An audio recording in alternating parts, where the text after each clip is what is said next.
I wish the guy just said that. Which realistically don't need any more than 300 horsepower to drive. You really don't hurt yourself. What? What? What? Boo this man!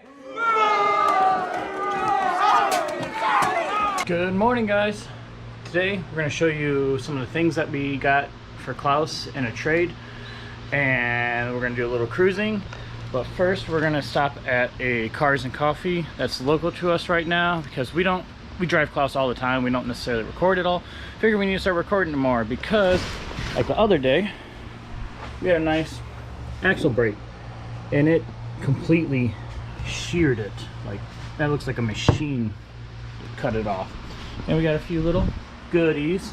We're going to talk about that when we get back, but first let's go do some cruising and make the boomers mad.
Alright, we made it to Central Classic Cars. This is where our Cars and Coffee meet is, so I'm gonna walk around and show you guys some of the cool cars that are here.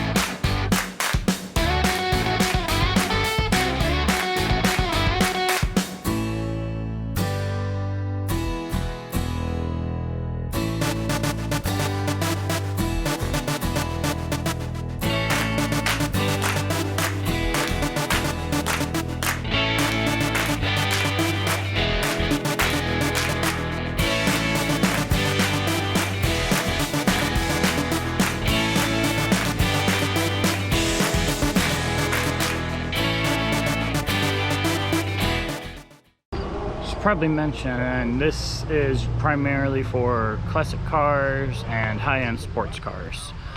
Klaus fits in great in this show.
just left Classic Car Show. It was awesome. We actually had pretty good turnout and everyone was pretty receptive of Klaus, which was really nice. I like that. Just had some breakfast at my wife's job. I'm gonna head home now.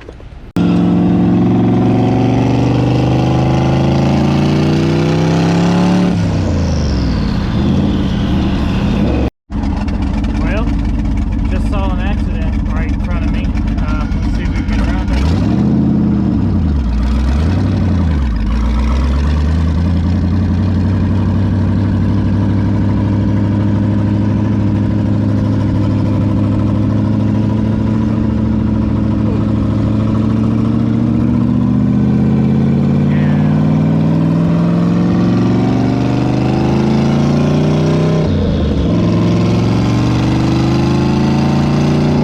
Back at the shop.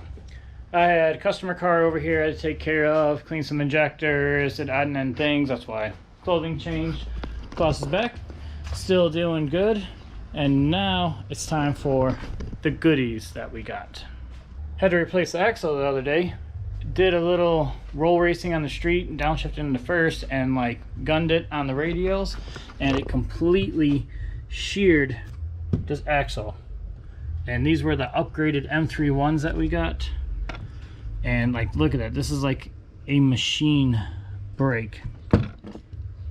It's crazy. You can see the splines. I think they have a little bit of twist in them. Yeah, you can see a little bit of twist right there.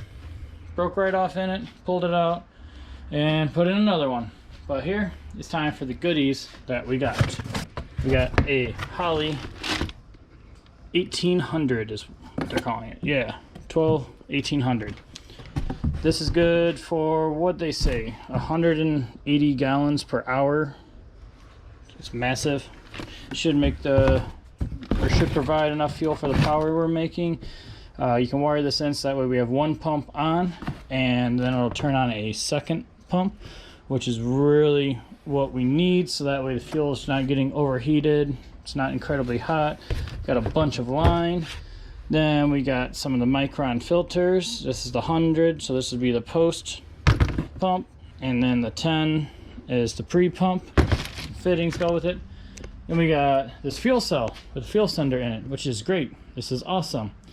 It's a 20-gallon tank, and we're doing the measurements because we're going to put it in the back of Klaus where he's got that little metal tray, but it is way too big. It's just not going to work. It's like 24 inches by 20 inches by 10 high, and it's not going to work. But luckily Mike said he'll buy it off of me for the big 5 series that we're building that you guys will see whenever he feels like getting it started. So he's going to buy that, and then I'm going to get a smaller 15-gallon or 13-gallon tank, and looked up those dimensions, and it should work pretty well. And then for the good nitrous.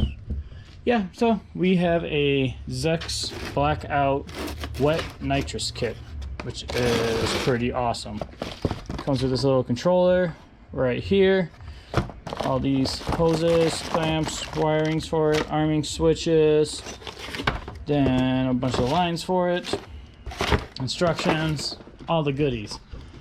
Now, I'm not going to run nitrous in Klaus. It already makes more power than what we need. I mean, maybe someday we'll use nitrous, but not now. So what we're going to do is I ordered a spray bar. Now you guys can tell me if you think this will work or it'll help. So I'm going to use, they have like intercooler misters, foggers, whatever you want to call them, that you can turn on and start shooting CO2 and water at your radiator or your intercooler. And what I want to do, if it works, is, see I got like 2 inches of space between the intercooler and the radiator. I want to put this bar, which it's kind of like a big old oval, right in between there, and hook up the entire nitrous kit. And I'll probably fill it with CO2, and then there's that separate line because it also adds fuel. I was thinking of just getting a little 1 gallon or whatever water tank with a built-in pump, and that way it can spray CO2 and water on the radiator and hopefully keep it really cool for these burnout contests that we're doing, since he likes to keep overheating. So I was thinking about putting it in front of it, but I don't know if that'll get the radiator cool enough for the air. I think it might take some testing. We'll see. But that's my plan, and I'm sticking to it. Let me know if you guys think that's going to work. Baby update, he's due like this week. Literally anytime in the next couple days. So that's absolutely crazy and fun. But I'm gonna go inside. You guys have a good one. I will see you next time.